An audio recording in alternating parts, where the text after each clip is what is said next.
जोरदार तालियां।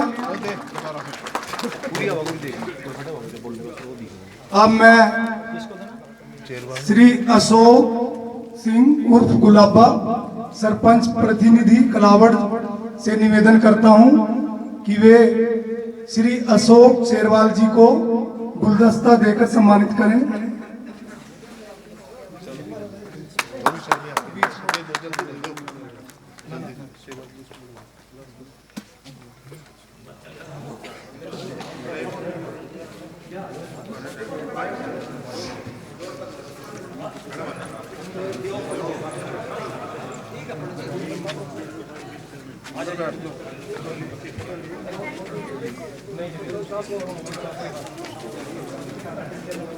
अब मैं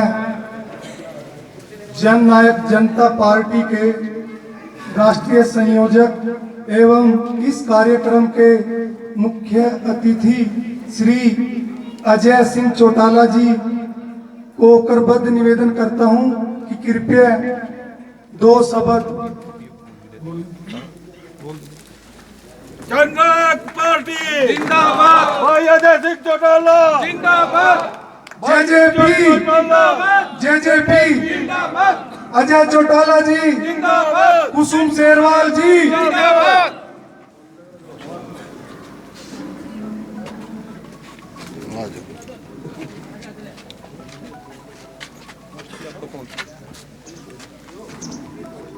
बहुत ही आदर और सम्मान के योग रावड़ गांव की इस पावन पवित्र धरा पर मेरे समक्ष उपस्थित जननायक चौधरी देवीलाल की सोच पर पहरा देने वाले सम्मानित पिता तुल्य बुजुर्गों, माताओं और बहनों, हम उम्र नौजवान दोस्तों, कृषि प्रधान भारतवर्ष के उज्जवल भविष्य अजीज प्यारे बच्चों, साथ आए जननायक जनता पार्टी जिला यमुनानगर इकाई के हमारे अध्यक्ष अजीज भाई गुरविंदर तेजरी जी, पार्टी के वरिष्ठ नेता माननीय डॉक्टर अशोक शेरवाल जी, डॉक्टर कुसुम शेरवाल जी, हल्का इकाई के अध्यक्ष संधू जी, पार्टी के तमाम समर्पित वरिष्ठ सक्रिय कर्मठ और निष्ठावान कार्यकर्ता साथियों,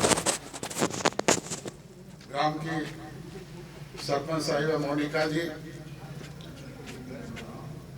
पंचायत के अन्य सदस्यगण,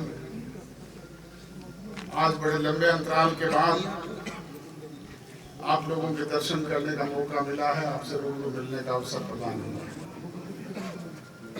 मैं इसके लिए आभारी हूं हमारी पार्टी की स्थानीय यूनिट का, आप सबका, जिन्होंने यहाँ आयोजन रख करके आपके दर्शन करने का मौका दिया, आपसे रूबरू मिलने का अवसर प्रदान किया। बुजुर्गों और नौजवान दोस्तों, मिशन 2024 शुरू हो चुका है। मिशन 2024 का मतलब है 2024 में आपके यहाँ पर संसदीय चुनाव भी हैं और हरियाणा प्रदेश की असेंबली के चुनाव भी होने वाले हैं, और इसको लेकर के सभी राजनीतिक दलों ने अपनी अपनी तैयारियां शुरू की हुई है। हमने भी पार्टी के स्तर पे फैसला लिया था कि 10 के 10 संसदीय क्षेत्रों में बड़े आयोजन करके और हरियाणा प्रदेश के गांव-गांव में जनसंपर्क अभियान चला करके लोगों के बीच में जाएंगे, उनकी समस्याओं को जानेंगे, समझेंगे, और सरकार के स्तर पे जो भी कोई समाधान होने वाला होगा उसका निराकरण करने का काम करेंगे। आज से 6 वर्ष पूर्व आप लोगों ने जींद की धरा पर जननायक जनता पार्टी का गठन किया। लाखों की तादाद में पांडु पिंडारा पहुंच करके एक होनहार नौजवान की पीठ पर हाथ रखा, उसकी हौसला अफजाई की, उसी की बदौलत उसने थोड़े से समय में विपरीत परिस्थितियों में 2 महीने में ना केवल नया राजनीतिक संगठन खड़ा किया, बल्कि आपके आशीर्वाद से 3 चुनाव भी झेले। कभी जींद का उपचुनाव आया, कभी लोकसभा के चुनाव आए, कभी हरियाणा प्रदेश की असेंबली के चुनाव आए, और आपका आशीर्वाद रहा। इसी बदौलत 17.5% वोट पार्टी को मिले। 10 विधायक आपने चुन करके हरियाणा प्रदेश की असेंबली में भेजे। उन 10 विधायकों की बदौलत राजभाग में आपकी हिस्सेदारी हुई। जैसे ही राजभाग में हिस्सेदारी हुई, हमारे कार्यकर्ताओं के चेहरे पे लाली आई। उन्हें एक उम्मीद जगी कि 15 वर्ष का वनवास खत्म हुआ है, विकास के काम होंगे, बच्चों को रोजगार मिलेगा, छोटी मोटी समस्याओं से हमें मुक्ति मिलेगी। परंतु बुजुर्गों और नौजवान दोस्तों, मुझे कहते हुए अफसोस होता है कि जैसा आपने सोचा था और हम करना चाहते थे, वो इस अरसे में हम कर नहीं पाए। उसके कई कारण रहे। एक तो हम पूर्ण बहुमत में नहीं, सरकार पर 20% के हिस्सेदार हैं, और दूसरा, जैसे ही सत्ता परिवर्तन हुआ, सरकार बदली, कोरोना जैसी विश्वव्यापी महामारी आ गई। कभी पहला फेज, कभी दूसरा फेज, कभी तीसरा फेज, निरंतर 2 साल तक यही चलता रहा। हम चाह करके भी आपके बीच में नहीं आ पाए, और जब तक जनप्रतिनिधि लोगों के बीच में जाए नहीं, उनकी जाने नहीं, समझे नहीं, तब तक उसका समाधान भी नहीं हो पाता। और जैसे ही उस कोरोना से मुक्ति मिले तो किसान आंदोलन चल पड़ा। उस किसान आंदोलन की मार भी अगर सबसे ज्यादा किसी को पड़ी तो वो हम पर पड़ी। कानून बनाए थे, केंद्र की सरकार ने लागू करने का काम किया था, सांसदों ने। ना हमारा कोई सांसद था, ना केंद्र की सरकार में भागीदारी।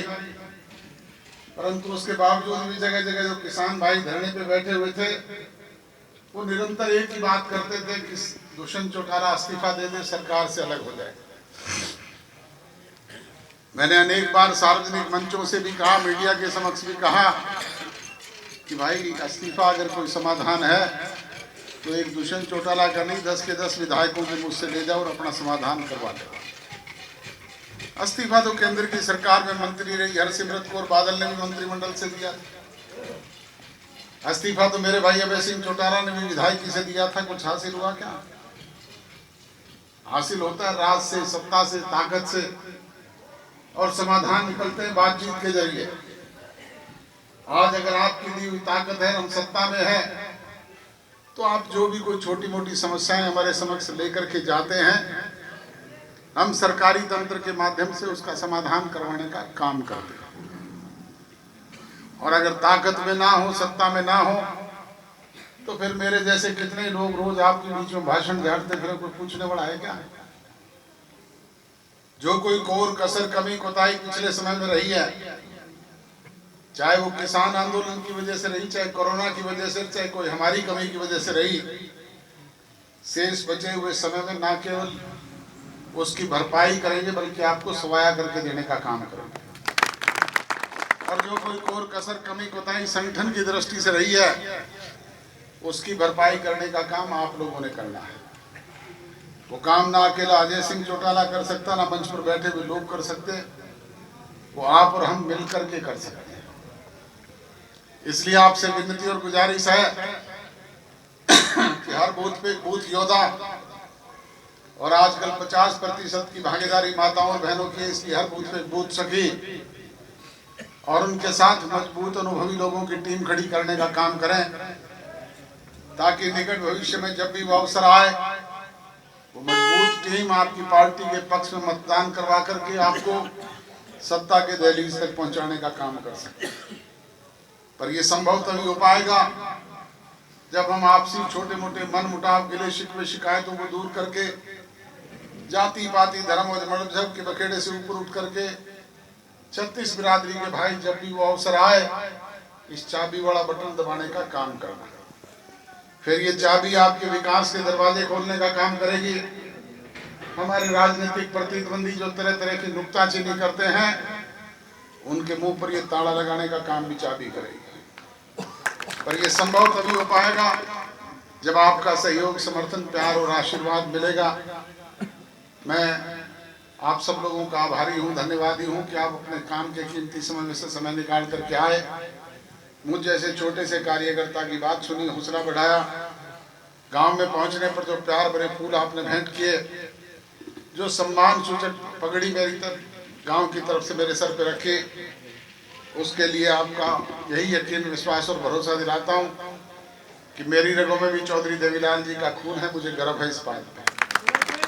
जब तक ये खून गर्म होकर के मेरी रगों में दौड़ेगा, कलावड़ गांव की दी सम्मानित पगड़ी में कोई आंच और दाग नहीं लगने दूंगा, ऐसे झुकने नहीं दूंगा। आप सबका बहुत बहुत धन्यवाद। जय हिंद।